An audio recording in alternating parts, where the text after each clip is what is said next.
So I set my alarm for 4:05, right? I need some time to wake up and be ready. With an emergency alarm knowing myself for 4:25. And I silenced the first one and just like slept through the second one. Woke up about 5:45 in time to see the 80th minute. And Casey was telling me, hey, like, you don't have to wake up early. You can just like wake up at, 7 and don't look at your phone, just flip on Peacock and watch the whole game. As if, like, first off, I could never do that. You can't do that because then you're missing the next No, slate it's of going to be games. ruined. Yeah, like, even if I don't look at my phone, like, now I'm missing more games anyway. Like, I Right. need to watch those. And she texted me saying, I hope you didn't wake up for this stinker. And I was like, well, great. Like, I was gonna try your plan because I woke up late and I was like, oh, I could try this and just hit, instead of watch live, you know watch from the beginning. And yeah, so didn't get to didn't Yeah, get to watch any of that. So, I had but promised Taylor a trip to Outback Steakhouse for some Foster's oil cans and some cheese fries to celebrate Ange Postecoglou yep. defeating Uh, Arsenal in his first game. And sadly, it did not happen. So we will not be frequenting the Outback Steakhouse until Ange turns things around. So hopefully Wednesday we can get some cheese fries in us. bo- boycotting Outback. I love it. Yes, the true, true authentic Australian cuisine from the Outback Steakhouse. Yeah, it's authentic. It's as Yeah, authentic as it gets. nothing off the Barbie for us until we can win a couple games. If they lose on Wednesday, there's trouble in paradise. Oh no, You I don't can't, even you want to can't, think about that. you can't lose to Swansea. I think at home, right? No, away and It's then oh away great. to Burnley, I think. But I mean, two games we should win looking at our squad. But Yeah, you would who knows think. with Ange Ball coming in, and Who I hope it all knows? turns out well. But my Yeah. hopes are pretty low right now. At least we have FC Naples still to rely on.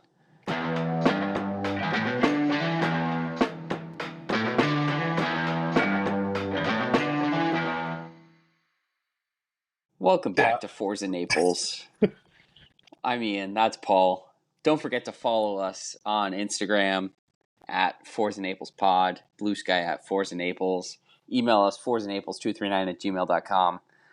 Yeah, get in touch with the show. We love hearing from you. Paul, we picked up a pretty big 3 points on the road in front of not that many people, which begs the question: if no one's in Charlotte to watch us beat Charlotte 1-0, did it still happen? But I think the answer is yes. Those 3 points do count in the standings. The 3 points count in the standings. You could hear some "Let's Go Naples" chants on the broadcast. I know you were bouncing around, drinking around the world at Epcot, but on the broadcast, you could hear "Let's Go Naples" chants. And at first, I was like, "Is that really what they're saying, or are they saying something derogatory?" Naples, and even the ESPN commentators said you can hear the chants of FC Naples. Let's go FC Naples. So.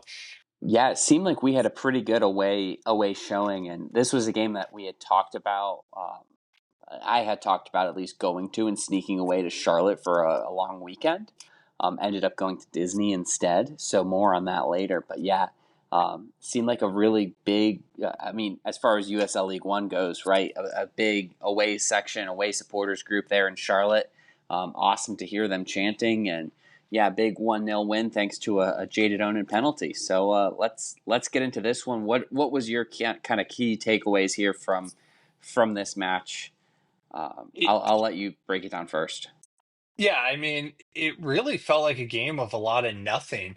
We didn't really have much possession. We really, I was thinking this is going to be a draw that feels like a win. Really, with how much possession, shots, like looking at the stats here, I mean, they nearly doubled our passes, 61-39 possession, 18 to 10 on shots. But they only had two on target, so Delgado with only two saves. But yeah, it felt like a game that was going to be a draw that felt like a win. 7-2 on corners. And just right place, right time. The arms stuck out. Great call by the official. Um, that's an easy one that you have to get. He gets it, and Onan buries it. We kind of hold on from there, no problem, and get the full 3 points. Massive, right? We talked. I asked you last week, is it more likely we get 9 points or 0 points this week? And that question's now, will we get all 9 points? So great win. Like I said, that was going to be a draw that felt like a win, and it became a win that was a win. Yeah, to go on the road, and you mentioned they only had 2 shots on target, but I mean those 2 shots were, I thought, pretty great shots, and they hit the woodwork, I think, twice. I thought Delgado stood on his head yet again to hold the clean sheet. Did have a change up there without Dangler in the starting 11. At least when I saw that, there was some cause of concerns. But Rodolfo Zulia stepped right in, stepped right up, and I thought he played as well as you could ask him to. I thought the back line, that was like a classic. You say classic, but it was just earlier season Naples backline performance of they just kind of suffocated them in that final third. We didn't really seem to have that many chances. All of our big chances seemed to come off of set pieces, which I almost thought was part of the game plan going into it, was just to kind of sit back, let them attack us, try to hit them on the break. And then when we hit them on the break, it pretty much always resulted in a foul coming down the wing. And we got the set piece opportunity, and that's where our biggest chances came. And it worked out well for us. Eventually, we hit him on the break, got the penalty. Like you said, Jaden Onen just slots it home, go away with all 3 points. I did feel like that game was never going to end as I was watching it on my phone at the most magical place on earth. I think we were walking back from Hollywood Studios at the time it went final, but it was not eight added minutes, and I think we played 10 added minutes, and I was like, oh my Hmm. gosh, just blow the whistle. Come on, this game has to be over. But yeah, a point, 3 points really well earned. I thought it was going to be a point well earned, but then we got that penalty, and Charlotte seemed like maybe they'd get something late, but the boys held on, and you can't ask for much more than that, especially on the road. Yeah, it's funny. Stoppage time is a funny thing, right? When you're in a draw trying to get those, that late finish, you got all the momentum going down, and you think you can get the winner or the equalizer versus being up the point and they have all the momentum and you're just like sitting there, blow the whistle, blow the whistle, blow the whistle. I feel like that's really the first time this year we've had an extended stoppage time where I felt that way, where I was like, we just need this game just needs to end. I mean, we've had 3 or 4 minutes, but I mean, eight just felt like an eternity. So, glad that we were able to hold on and keep all 3 points because that draw that felt like a win, that became a win that felt like a win, could have easily been a draw that felt like a loss, if they would have had some magic late. So, glad, like you said, the back line looked great. Nothing crazy from the offense, but set pieces have looked well, and they've been really good scoring goals from set pieces of late. So, that might just be our strategy down the end. Counterattack and really good set pieces is going to be the method to win. Yeah, it kind of seemed like Charlotte knew our game plan and was willing to just, commit to fouling us coming down the wings, and not giving us that opportunity. But yeah, Kevin O'Connor was whipping in a couple great balls. Henderlong had a couple great chances. Even there was a big chance late he had that just went over the bar. It seemed like, I don't want to say we deserve the 3 points, because I do think Charlotte played really well, and I thought they probably on another day could have easily taken something out of that game, whether it be a point or all three. But we just kind of showed our strength, especially at the back, and just in the midfield as well. We knew what we were going to do, and we got the penalty. That ended up being enough, but it was, like you said, a massive 3 points, especially with one Knox winning out in California against AV Alta. So it's keeping things kind of tight and interesting at the top of the table. Keeps us in fourth, but now we also have a 10-point lead over fifth place, being Charlotte Independence. So that 10-point lead hopefully will help us. We're in the driver's seat now to have a first round playoff game at home. Yeah, right in a season this long, everything works out the way it should. Charlotte's probably feeling like we felt when we lost that game to one Knoxville early in the year. Albeit, I think this was a clear penalty. I don't think there's any debating that this was a well-deserved penalty. Versus, I think we have some arguments about our one Knoxville penalty that we gave up in that 1-0 defeat. But at the end of the day, that one Knoxville game should have been a nil-nil draw. This game should have been a nil-nil draw, quote unquote. And we end up with 3 points out of these two matches instead of two. So kind of worked out for us in that regard. And we are 2 games behind, but Spokane's right there, and we get them later in the year. I think it's possible we could still move up the table a little bit. Um, but I don't really see a clear difference between Charlotte, Portland, or AV Alta in terms of difficulty. I think all three of them are going to be would be a tough first opponent. Yeah, I think no matter who we play, but we've also been talking about getting hot at the right time, and we've been 10 unbeaten now in the league. That's 8 straight unbeaten since that loss in the Jägermeister Cup with a big squad rotation game. So I think we're really starting to see FC Naples' true colors. And yeah, I don't think we can outscore anybody in the league, but I think we can defend with the best of them. And I think our defense, a good defense, is the best offense. And we're limiting, Charlotte before they had played us was basically scoring at will. You look at all their goals scored prior to us and Chattanooga. I mean, they had 2 goals and a loss, 1 goal and a loss. They hadn't really been shut out in a while.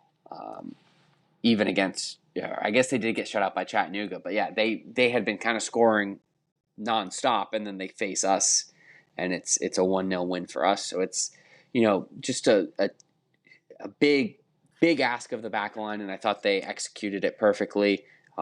Just overall, you can't ask for much more than 3 points to come out of that on the road in Charlotte on a Friday night. Just super happy for the boys coming home. Yeah, you travel all that way. It's good to get back on the bus to the airport with 3 points in your pocket, and you get ready for um, Portland Hearts of Pine, who's been playing well as of late. So, we talked about this going to be a really tough stretch for our guys, and they took care of game one um, of this stretch. So they get to come back for a few days before a trip up to Portland in on Friday. Yeah, so it seems really cool. The club's doing a friendly and a season ticket member event against Naples United, who's a semi-pro squad in Naples. I think they play in I don't even know what league, the USL something. Not the USL, but playing Naples United for a season ticket member event, friendly. And it's kind of like coming at the wrong time where I'm like, okay, I hope it's just a big squad rotation game. And they're able to put in, the reserves and these guys on the bench, and we can really see who's going to be earning that first spot off the bench, who's going to be that 12th man. But I'm really excited for Wednesday night because it's back home. We get to see them, ahead of the home game on September 27th. So that should be a fun time on Wednesday night. So look for us there. I'm hoping to be back traveling for work this week, but hoping to be back Wednesday night for my day job. But yeah, should be a fun game Wednesday night, and then Sunday up in Portland, like you mentioned, big game. Yeah, you got to think that that's one of those games that that Naples team needs to know that we're a professional club in the heat of a playoff push, and they can't be going in hard tackles, whatnot. But like you said, the squad rotation, it's good to play real games against other teams, other people. When I was in college, we used to the day after games, we used to play what got nicknamed the scrub scrimmage, which was all the guys who didn't get a lot of minutes in the game Wednesday would play basically an inter squad scrimmage the next day just to get some game like minutes in them while letting the normal rotation guys have a breather. So hopefully it's something like that because we're at the point where we're going to need everybody in form, ready to go. Because I really do think these playoff games are going to be decided by the bench, whether it's getting a late winner, a late equalizer, or um, holding down a close lead. Yeah, depth is definitely going to come into play, and we've kind of talked about how good our depth has been coming off the bench, and I think that's been proven, in these last 10 league matches of how strong we are from your first guy on the team sheet every week to, the 15th. We've got a lot of options, so I'm excited to see, especially some of the newer guys. Hopefully, they get some minutes in this friendly on Wednesday, and hopefully, we don't need them on Sunday against Portland. But you never know, especially given last time we played Portland. So who knows? Who knows what's going to happen there? But yeah, Sunday 5 p.m. kickoff for those keeping score at home on ESPN Plus. Headed up to Maine. Maine's been, I think they've gotten a lot better. And I actually reached out to another USL League One podcaster, Shadow Wolf, who hosts the Fallen Leaves podcast, the main podcast, and he gave me a little bit of a breakdown of what to watch for them as far as the improvements they've made since our last meeting a few months ago. Let's Because they're hear 'em. coming off, yeah, so they're coming off of solid back-to-back performances. Instead of the roller coaster-ish, he called it, good bad games. But yeah, they've been pretty solid system-wise. Nothing much has changed. Hunter Morse is in goal for them, who's been really good. And Ollie Wright, and Nate Menser are the two guys to watch for them. So I think they both were really solid in our last outing against them, where we fell 2-1 to, I think we were down to 10 or 9 men in that one. So a rough go of it for us, but we're back to full strength, and hopefully we can send those Maine fans home disappointed, and limit their playoff chances. They're sitting 10 points behind us right now, tied with Charlotte in 6th place, having only played 21 games, mind you. We've played 24, sitting on 41 points. So a massive 3 points here could lift us up to sole position in 3rd if Knoxville manages to lose at the weekend. So I think it's we definitely want to take something out of this game, keep that unbeaten streak alive, and head into the weekend happy, head into next week Y- happy. Yeah, it's a big one because you mentioned that they've got 3 additional games to play where they can really gain some ground on us. For me, this is one of those games where if we could gentlemen shake, it's going to be a 0-0 draw. We go home with a point. I think Naples would take that. Obviously, Portland would not agree to that deal because they do need all 3 points, which is, hopefully going to open up the counterattack for us between it being a road game where typically the counter is a little stronger and Portland really needing 3 points. I think they're going to kind of have the strategy I thought we needed against Westchester, where for them, the risk of losing the draw, the 1 point, would be outweighed by the potential gain for all 3. So I think this one's going to be tight all the way through, and they're either going to get a back-breaking winner or we're going to crush their spirits. I do think that the game winner is going to happen in the 85th plus minute this week, just based on how we're probably just going to sit back and absorb blow after blow, and hopefully we'll have enough gas in the tank to push one good counter late, and catch them slipping. That's my hope for how this game goes. But again, I imagine you're in the same boat where if we could agree to a point right now, you'd take it. Yeah, I think knowing Portland's got all these games in hand, that's where it kind of becomes more dangerous, right? We've played the same amount of games as Charlotte. We've got a 10-point lead on them, but they could potentially make up 9 points here, being they've got 3 games in hand on us. So 9 points, then they're a point back of us, and then they could be hosting a playoff game, and we might not be. We might be heading back to Portland to play them in the playoffs. And I don't want to play Portland in the playoffs in Portland. That just does not sound fun, seeing the crowds they've drawn so far this season. But at the same time, Portland's also, they've got South Georgia Tormenta kind of breathing down their necks on 29 points. They're on 31 points.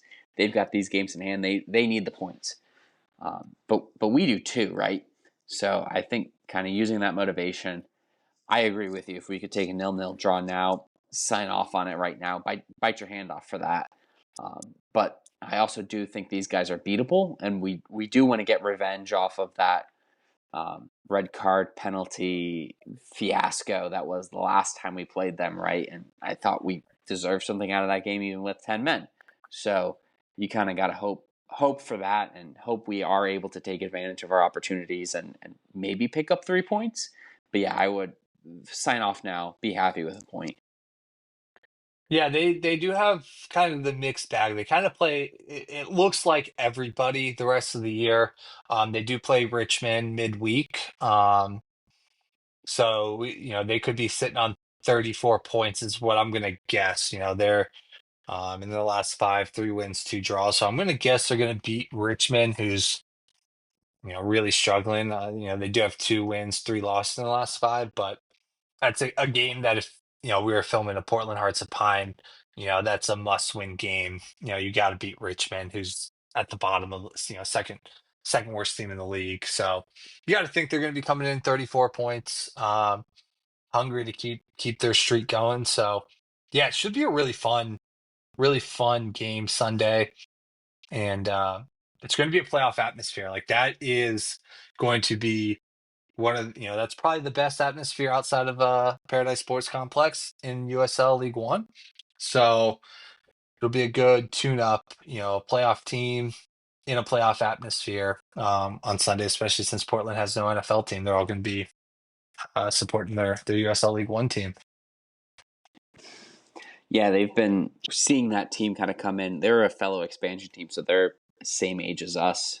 Really, it's been cool to see the community kind of take hold of them. And then after that, next Saturday we're back home and we play AV Alta again. Which AV Alta, if you've been keeping track, we lost 4-1-2. Not a great game for us.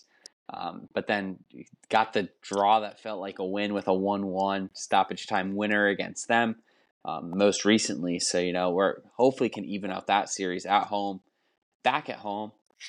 Second to or third to last home game of the season, which is crazy to say, on the 27th. So lots of 2 games kind of back to back against those playoff teams that we're fighting for a home playoff spot against. Those are going to be pivotal points that we are going to have to pick up if we want to clinch that top 4 spot to host a playoff game in the first round. Have you started our magic number countdown to see how many more points we need to clinch a home playoff game? Have you done that math yet? I have not. That might be my task this week is to figure out how many points we need. But there's still, 6 games left now. It's lots of points on the line, and still lots can happen too, especially with the differentials. And like you said, Portland's only played 21 games. We've played 24. So that's a 9-point swing right there. So haven't Yeah. haven't done the math yet. I will work on that this week, hopefully. Yeah, Spokane, who's in second, they've only played 22 games. Um, you know, Looking at their remaining schedule, they have a massive game Sunday against Chattanooga. Like that's also going to be a phenomenal game to keep an eye on. That's 1 and 2 going at it, but really after that, they play a bunch of fringe playoff teams or non-playoff teams. So, um, Spokane's a team that could sneak out and take the lead. Chattanooga's still sitting on top, but we're only 4 points behind Chattanooga. So the dream's not dead, and with how we're playing, if we could pick up a few more wins, I want to say 4 more wins and 2 draws would get us the regular season title, but kind of, and I think the big thing with the team that wins the league, the big advantage is I think there's a drastic drop off between the top 7 that are currently there and Union Omaha, South Georgia, Tomenta, Texoma, Forward Madison, like those teams. Like whoever comes in eighth is probably a non-contender versus everybody else. Really, I think could have a shot at winning the league. Yeah, I think my one holdup with that is once you get into the playoffs, it seems like anything and everything will happen. So I wouldn't put it past a Union Omaha, South Georgia Tormenta to kind of put a big run together and then just start knocking off these teams that on paper you look at it and it's like, yeah, they should lose to Chattanooga. Chattanooga's been hot all year, but come playoff time, when it's a one and done situation, March Madness style, you never know what's going to happen or what's in these teams where maybe they do make a run to the final, and I think we've seen that in the past in this league, and I wouldn't be surprised if we saw it again. Yeah, we're at that point right now where even the teams that look to be out of form could string it together. I mean, South Georgia Tormento's won four of their last five. Union Omaha, I guess, also has won four of their last five. So, um, maybe that was an out of place statement, and it could be a Charlotte Independence who's looked really bad, four losses in their last five, that could end up dropping either out of the playoffs completely or to that eighth spot. Um, so yeah, it really is go time for kind of everybody at this point, and we're sitting there in one of the best forms. We're kind of right in the middle of the pack we're one of two teams that haven't lost, three teams that haven't lost in their last five, and Portland Hearts of Pine is another team that hasn't lost in the last five. So it's us, Chattanooga, and Portland that haven't lost. Um, in their last five. So a lot of draws recently in USL, it looks like. I'm seeing a lot of gray on the USL League One website. So yeah, I think we're tuning up for a fantastic finish and really excited to see what the playoffs are going to hold for all of these teams. It seems like it's going to be a really fun couple weeks once the playoffs kick off, and hopefully we're around through the whole thing. Yeah, hopefully it's a lot of fun and also kind of terrifying for us. I mean, if the playoffs ended today, we're playing Charlotte Independence again at home, which is a good thing, right? But we see them the last week of the season, so who knows? Maybe we'll have a rematch with them week one of the playoffs. Maybe. So much still to play for. It's definitely been this being our first season in the league. I definitely get it's all vibes and chaos is what I was told coming into it, and yes, I agree with that, and I'm here for it. I love it. Give me this all day. It's nothing more exciting, really, right? I don't know if you're looking at the table right now, but want to see if you have there are eight, right? Eight teams make the playoffs. We're currently seated as we are. Um, of the eight that are currently in, how many of those eight hold the position they're in? And who do you think's in danger of losing their playoff spot? So it really does I feel like a think nine. It feels like a nine-team race for eight spots. I just have no faith that Texoma can turn it on 4 points behind on level playing ground. But you got a Union Omaha who's sitting on 30 points with two games in hand. Portland Hearts of Pine 31 with three games in hand. So what are your thoughts on who misses of the nine that are there right now? yeah. Even if you go down to Texoma and Ford Madison, Texoma and Ford Madison both sitting on 26 points. I don't think they'll be in, just given the inconsistencies we've seen from both of them all year. It seems like they're hot for two games and then cold for two games and then hot and then cold. And so I can't see them getting in. Um, South Georgia seems to, I know they went through a coaching change recently, and they seem to kind of have had that new manager bounce for the past few games. They've won three straight. So are they getting hot at the right time, like we've kind of talked about? Maybe. So I could see them sneaking in. Whereas Omaha, they've also Omaha's they've kind of gotten hot and they've made a climb too. So I think if we're gonna rule out teams, I think it might be AV Alta, Portland Hearts of Pine, and Charlotte. Right, those are the teams kind of at risk of dropping far down the table. You look at them on 29 points; the others are on 31. So and Omaha's on 30. So Omaha seems to have maybe found something here late on in the season, which is a little scary because we have to go to Omaha, in 3 weeks. Um, but yeah, Charlotte, Portland, and AV Alta, I think might be the ones at risk, unless Portland's been playing pretty well. Charlotte hasn't. AV Alta hasn't really. Um, they've not won since Jägermeister Cup. They've not won a league game since July, so maybe I might roll them out and put South Georgia in. Yeah, you got to How think about you? Portland. I think Portland, you got to think's feeling safe with those three games in hand. I think there's enough points with their nine games left that to me, Portland feels like they're a lock to make the playoffs. I'm with you. I think South Georgia is going to find a way, and just the way Charlotte Independence just keeps dropping points. They're one of the only teams. Over the last five, there's only two teams that have been worse. Greenville and Westchester are the only two teams that have been worse than Charlotte Independence in the last five. So you got to think that that's a team, we talked about it all year with us, that pick up points, pick up points, pick up points. And that's why we're in the position that we're in. Um, and they're a team that can't seem to pick up points so far. They're negative in goal differential. Um, you know, and that's a slim.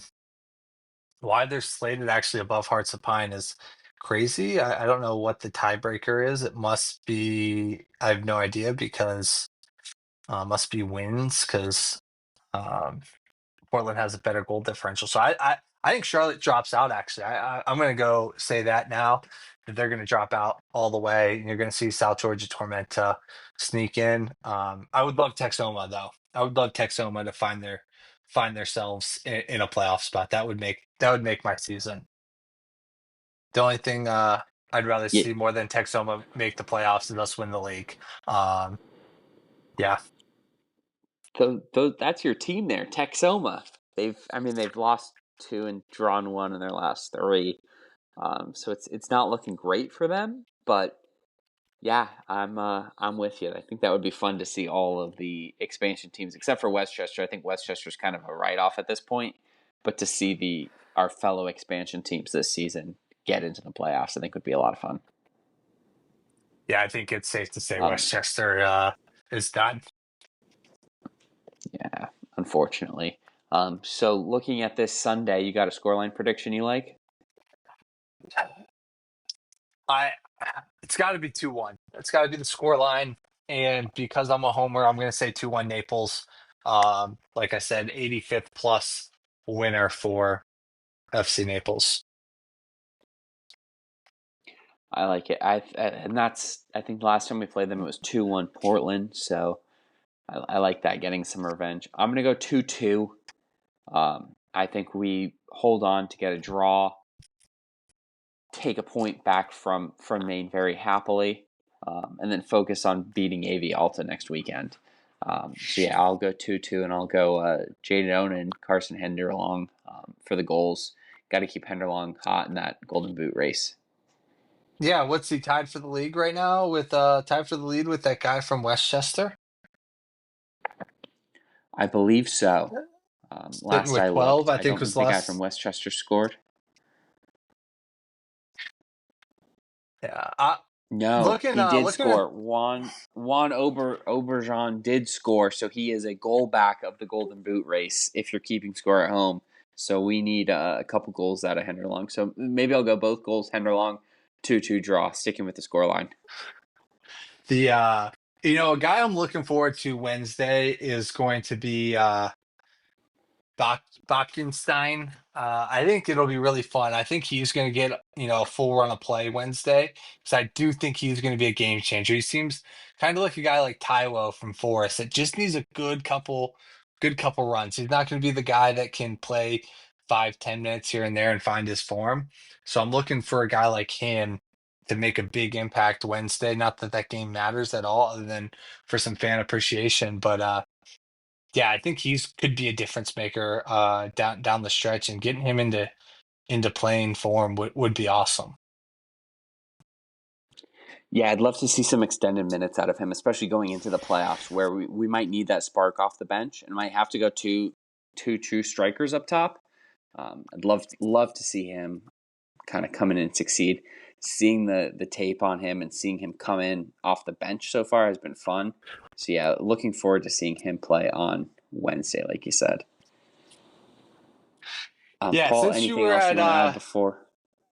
yeah, I just Oh, wanted go to ahead. ask if you had to rank your Disney parks, how are you ranking the Disney parks since you were there this weekend?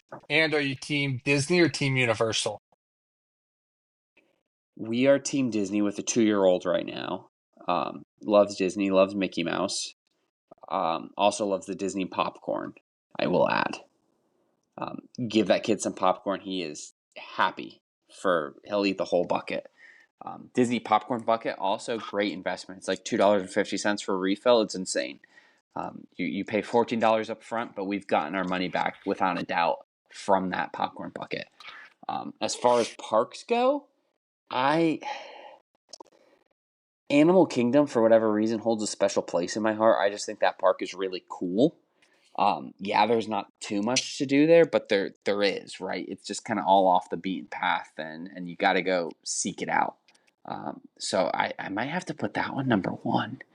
I can't believe I'm doing that. Number two, I think, would be Epcot for, I love me some Test Track, love me some Mission Space, Guardians. It's a fun park. And then when you add in drinking around the world, got to get your margaritas in Mexico, your Moosehead Lager, and some maple popcorn in Canada.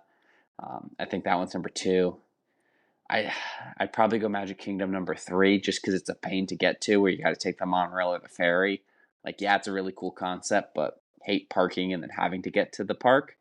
And then Hollywood Studios number four, which this trip we mainly did. We took the 2-year-old to see Fantasmic for the first time, and then we did Epcot. And Epcot after about 1 o'clock becomes a different park, especially during the Food and Wine Festival. A lot of adults there. A lot of adults. Was not Is there expecting that. a is there an age where it's not socially acceptable, in your opinion, for an adult with no children to go to Disney World? No, I think Disney adults are very interesting. I don't have a problem with them. I grew up going to Disney, so it's always kind of hold a special place in my heart.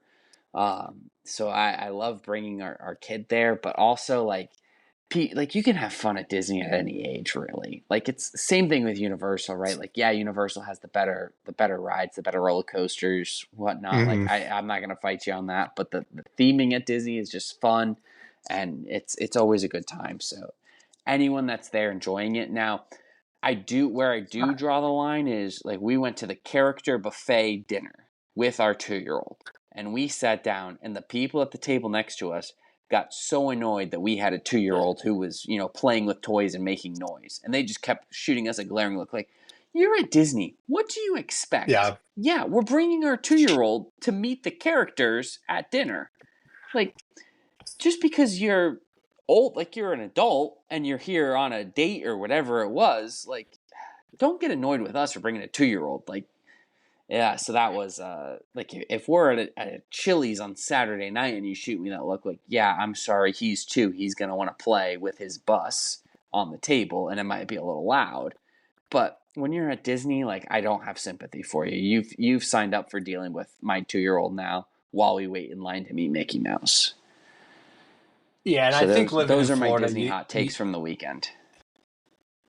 yeah, and I do think that you get a little leeway when you're a Florida resident, and it's so close, so easy to get to that it's something to do. So I agree with you that Disney has no age, but yeah, it's definitely for kids, and they should get the advantage. Like, you don't need to go around taking all the pictures or hogging the Disney character breakfast. That is for the kids. So glad that you guys had a good trip over the weekend. Yes, always a lot of fun. But looking forward to getting back to the most happiest place on earth, the Paradise Coast Sports Complex, next That's weekend. Anything Yeah, we else need we to have to find. add before we go? Yeah, you brought it up. We need to find a way to get Paradise Sports Complex to get Moosehead Lager on draft. That is the best beer in my opinion. So um, Oh, Moose! definitely. But then there was also a beer in China in Epcot that it was like some green tea hibiscus stuff, and it was on a hot day. Ooh, Nothing. I don't think anything can beat that beer. It was when I it was was very good. My first experience with that moose head was I was in northern Michigan, and all you had to do was put the antlers up. You can't see it, I guess, because our viewers don't have video. But you put the antlers up, your thumb against your head, and the bartender knew that that's what you wanted. So yeah, let's start the petition to get FC Naples to get that beer, specially brought in on tap. Yes, Yes, let's start that. We're all Canadian. I mean, maybe they have it in Maine because that's far enough north where that's basically South Canada, right? South Canada. That's where the boys will Oh, be on Sunday. Make sure you tune in. And ESPN Plus, or is that ESPN Plus or CBS Sports? I thought we had a CBS Sports game coming up. I thought it was ESPN Plus. Stay tuned. We might have to correct that post show, but we'll correct that with the posting as we do our live production here on the Forza Naples podcast. But yeah, thank you all so much for listening to us talk about Disney and FC Naples. Um, we please get in touch with the show if you like what you hear. If you don't like what you hear, any advice, we love to hear from you all. Until next time, Forza Naples.